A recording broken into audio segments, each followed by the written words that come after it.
Hello, this is Christian Aparicio to give you another tutorial with composite optimization. Now, in this tutorial, we're just going to be preparing some data for an upcoming tutorial. In the next tutorial, we're going to actually start including ply drop-offs into our composite coupon. So here, if you look, today's tutorial is currently phase C. So it'll be this tutorial here on the far left. In the next tutorial, we're going to actually be modifying the ply shapes for this composite coupon. We're going to be working with ply drop-offs. We're also going to be working with the ply number optimization in the next tutorial. So in this tutorial, again, it's all about just preparing the data. Now, the viewer web app that you will use in the next tutorial, it accepts the following files. It accepts a bulk data file that has to have tomvar entries, and it also needs these ply files that, again, we'll be discussing in this tutorial. Again, in this tutorial, we only want to generate the data for the next tutorial where we get to build all these different ply shapes and this is where we start talking about ply drop-offs and things like that. And we'll also perform a ply number optimization in the next tutorial. So here, I think my computer's acting up a little. Let me just try to exit here. Okay, moving on. So in the previous tutorial, we performed a very simple ply number optimization with full continuous plies. Here on this table, we documented what that result was. This is going to be used as a comparison for these other optimizations. Again, in the next tutorial, we're going to be working with ply shape optimization and ply number optimization. You'll see that we'll be able to take the current mass that's here and we'll be able to reduce it in the next tutorial, all while satisfying our failure index constraints. So here, just know that we're still dealing with the same coupon with the same loading. It's fixed on one end, and then we have two loads on the other free edge. We're still going to be working with the same pcom format. The first or the outermost plies or layers are going to remain fixed. For these fixed plies, we are going to be tracking ply quantities like failure indices. You can also track quantities like ply stress and ply strain. The only layers that we'll be working with and varying during the optimization are these thicker layers that we have here.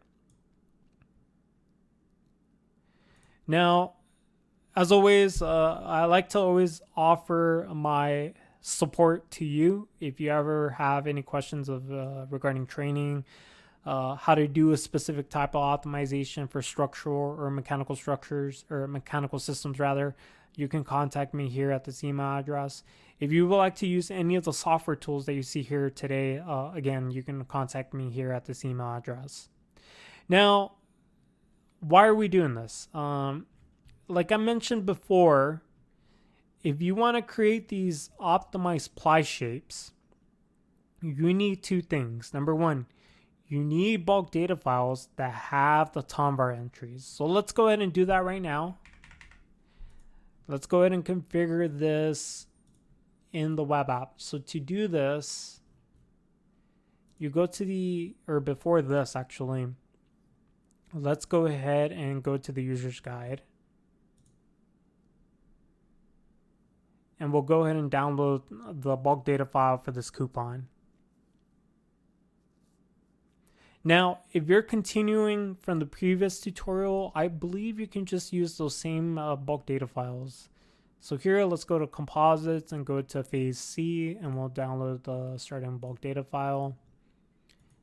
And we'll go ahead and extract the contents. So this is the bulk data file for the coupon.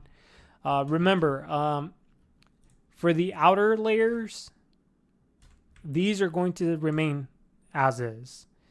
When we define our tomvar entries, we're only going to define them for layer, let's see, 1, 2, 3, 4, and 5. We're going to define the tomvar entries for layers 4, 5, 6, and 7, or no, sorry, 5, 6, 7, and 8. So again, we're going to define tomvar entries for these layers 5, 6, 7, and 8. Here, these layers are the only layers where the thickness is allowed to vary. For the core layer and for the outer plies, do not touch those plies. So let's go ahead and go back to the web app and upload this bulk data file. And we'll go ahead and upload the files. And here we'll go and click on topometry, and we'll look for thickness. And we'll go and say that layers 5, 6, 7, and 8 are allowed to vary. For the objective, we'll just say minimize the weight, and we'll go to the exporter and download the bulk data files. Now, we are not going to perform a topometry optimization, and there's one thing, right? And this is why I am not going to perform a topometry optimization. When you perform a topometry optimization with ply quantities like ply stress, ply strain, or failure index, this is what your topometry optimization results look like. And this is not okay. When you have results that look like this, it's very difficult to determine what your ply shape should look like.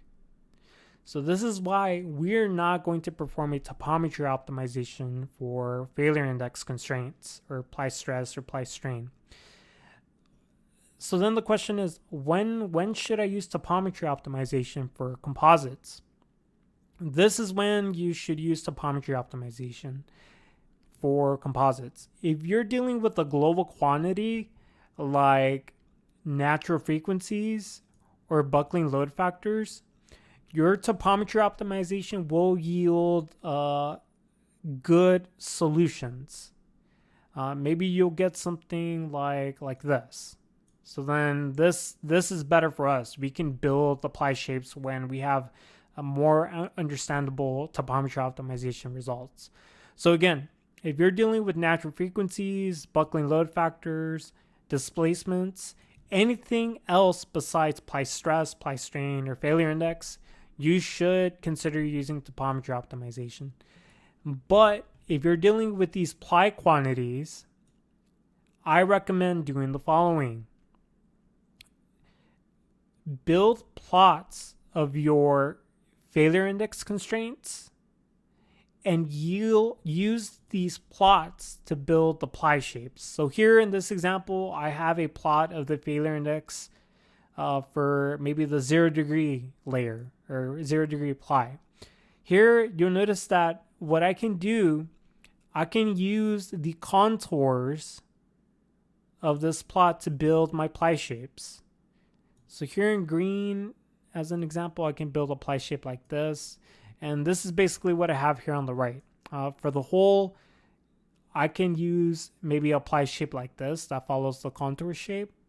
So this is the recommendation for failure index, ply stress, or ply strain. Use the contours of your output to build the ply shapes. So now that we built these, topometry optimization bulk data files, we need the ply files. So in a typical topometry optimization, the results are going to be stored in what are called .ply files. Here on the left is an example of what that file looks like. But since we are not performing a topometry optimization, we're going to manually build these files. So here on the right is what the final file looks like. You're going to see that the formats are very similar. And this is done on purpose. The reason the file formats are very similar is because the viewer web app accepts both file formats. So far, we've successfully built the bulk data files with the tomvar entries. Now we have to manually create these ply files. Again, the reason is because we are dealing with failure indices. So we are not going to perform a topology optimization. We're going to manually build these ply files. So how do we build these ply files? Let me step out of here and let me run Nastran on this bulk data file. So let me make sure, right. So this bulk data file, the starting file, let me run this and let me open a new Patran session. And we're going to go ahead and look at the results of this analysis.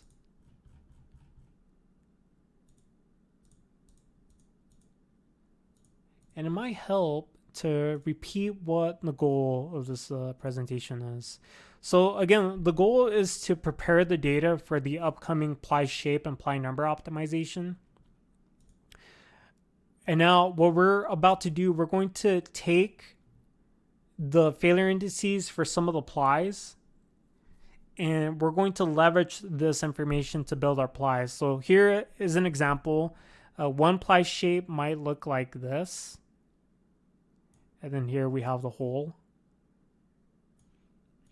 And then here in red, if you will, this is what one ply shape could look like. And this is going to be following the contours of the failure index plot that we have for layers 1, 2, 3, and 4. So here are just more examples. You can refer to the PDF file for more information about this. Here, remember that we're only considering the outer plies, if you will. So that's going to be layers 1 and 18 for the 90-degree plies. We're going to consider layers 2, 3, 16, and 17 for the positive and negative 45-degree plies. And then we're going to consider layers 4 and 15 for the 0-degree plies. So let's go ahead and jump out of here. And let's go ahead and look at Patran. So if we look at Patran, we'll go ahead and import the model. And then we'll go ahead and import the results of the statics analysis for those two load cases. So let's go ahead and go to analysis, click on HDF5, click on select result file, and we'll navigate to that same directory. We'll double click the H5 file and we'll click apply. Now when you go to the results section, you'll see that we have some results here to look at. Let's click on fringe. Let's click on the first load case. We'll want to consider the ply failure indices. And now let's consider the failure indices for ply 1. And personally, I always like to look at the non-averaged results. So if I click on this icon here, that's called plot options. So this is icon 1, icon 2, 3, and 4. If you click on the third or fourth icon, go to average definition, domain, click on none, and click apply. So this is what the failure indices look like for that top outermost ply. If I go back to the presentation and if I look at the cross section of the composite, we are now looking at the failure index for this top 90-degree ply. And then we can look at the next ply, which would be the 45-degree ply, and then the next one would be the negative 45. And then we can just repeat the process for the outer plies again. So let me just cycle through some of these options. So this is ply 1. This is ply 2. This is ply 3, and so on and so on. If I want to look at one of the bottom plies, like ply 18, I can just select layer 18 here, close it, and click apply. And now I'm looking at layer 18. Now, we need to store these values in one of these ply files. Remember that the web app only accepts BDF files and ply files. So now we have to ask ourselves, how do we create this ply file manually from the French plot? The PDF is going to walk you through each step you have to take. So here you get to watch me go through the process of creating these .ply files. So let's go ahead and go through the procedure. So now the first ply file I want to make is for the outer plies for 90 degrees. So we're going to deal with layer 1 and layer 18. We're going to take these fringe plots for subcases 1 and 2, and we're going to take the maximum value. So let's go ahead and do that right now. So here in the top right hand corner, click Action Create and click Object Results. So here for method, click on maximum. We're going to take the worst ply failure index from both subcases 1 and 2. So we'll select both subcases here. I'll rename this to layer 1 and 18 for subcases 1 and 2. And then here, click on failure index, go to layers 1 and 18 and click apply. And let me make sure I've done this properly. Okay, so select both subcases, name it layers 1 and 18, subcase 1 and 2, failure index. Select layers 1 and 18, click close and click apply. And now we have this new subcase, or combined subcase, if you will. Let's repeat the process for layers 1 and 17 for subcase 1 and 2. So here are the names, failure index. And we'll go ahead and select layers 2 and 17, sorry. And we'll click apply. And we'll get a new results case. And we'll just repeat the process. Layer 3 and 16, subcase 1 and 2. So we just modified the names. We'll go ahead and select these two subcases. And we'll select the ply indices for layers 3 and 16. And we'll go ahead and click apply. And then we'll create one last results case. This is going to be for layers 4 and 15 for subcase 1 and 2. We'll select ply indices here, and we'll select those layers 4 and 15 and click apply.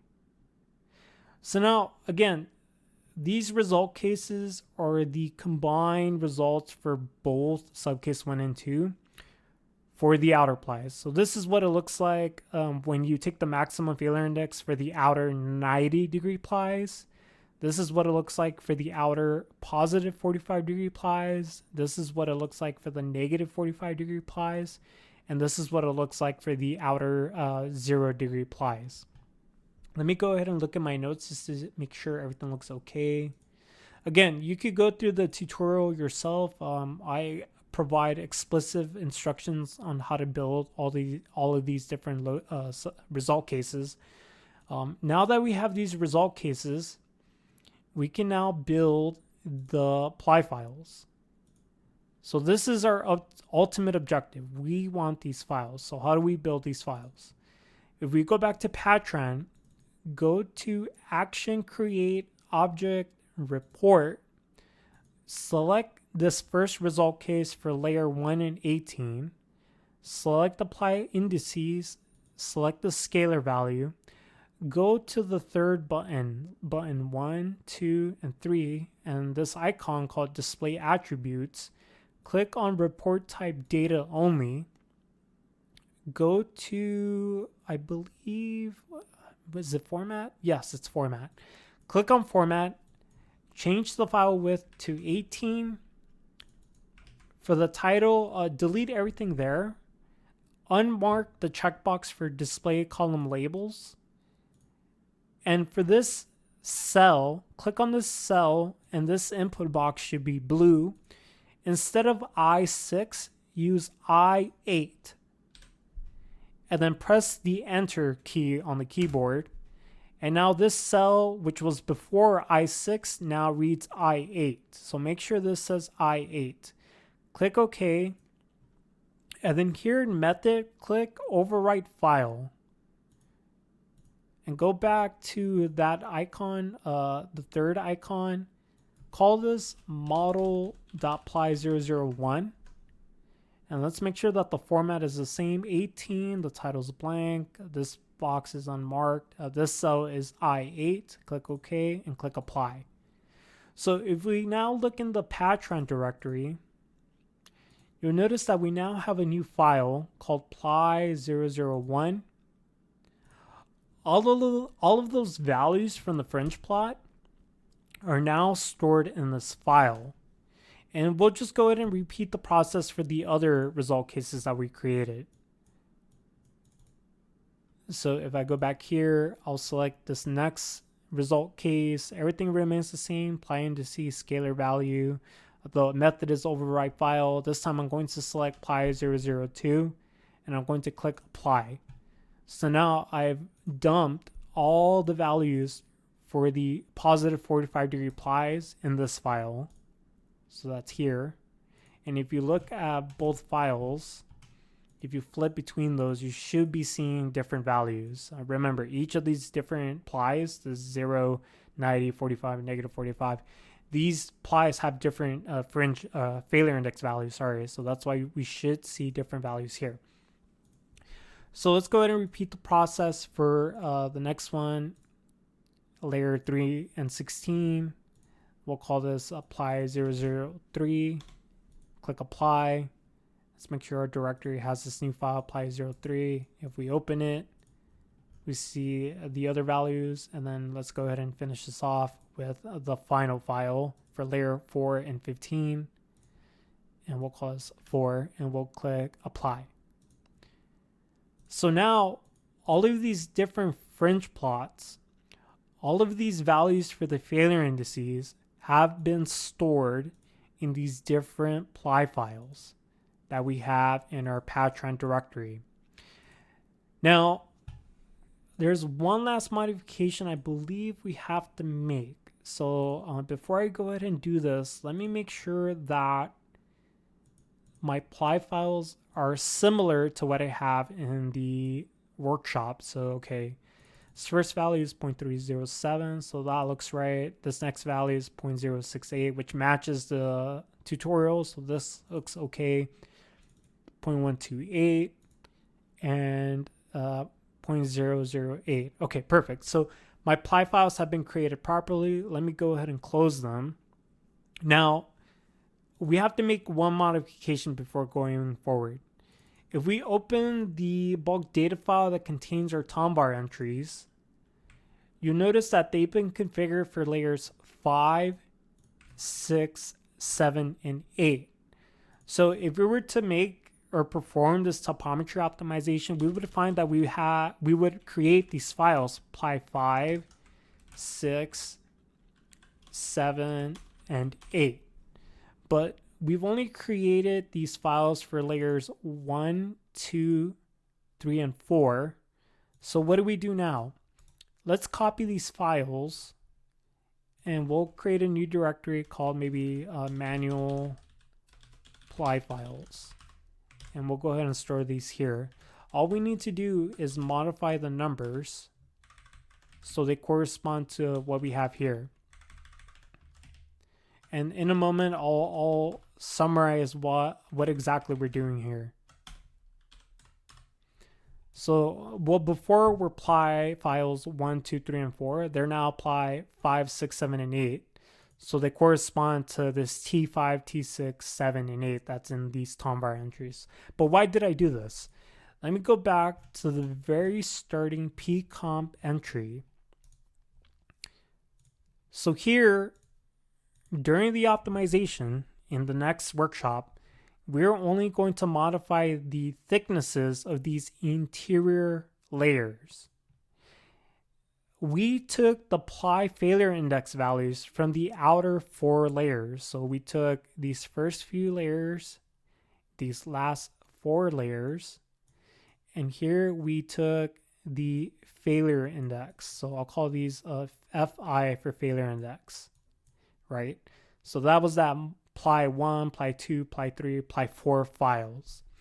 But we've configured tombar entries for these interior 4 layers. So layers 5, 6, 7, and 8, and interior 11, 12, 13, and 14. So what we did now, these were tombar entries, tombar.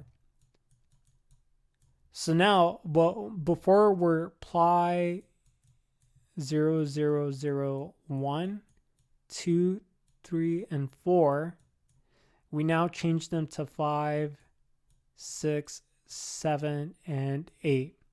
The fact that we have a symmetric option here means that we only need to worry about one side of the pcomp entry. So this is what we did. One, we took all the failure index values from the outer plies, we stored them in the files, and then we renamed those final files so they correspond to the tomvar entries with 5, 6, 7, and 8. So this is pretty much the end of this tutorial. The whole goal in this tutorial was, again, to prepare these bulk data files that contain the tomvar entries, and to prepare these files that contain the failure index values from the statics analysis. In the next tutorial, which I believe is phase C, we are then going to use this information to build optimal ply shapes. This is where you could get to see all the different ply drops. After we built the optimal ply shapes, we'll go ahead and perform the ply number optimization in the next tutorial. Again, the goal in this presentation was to prepare the data for the next tutorial. The viewer web app, which will be used to perform the ply shape and the ply number optimization, it needs these bulk data files with the tomvar entries, and it needs these files with the ply files. And that's what we configured in this tutorial. Again, the goal was to prepare this data for the next tutorial. So that is pretty much the end of this tutorial. As always, if you have any questions, comments, you're more than welcome to contact me at this email address here on the screen. Thank you so much.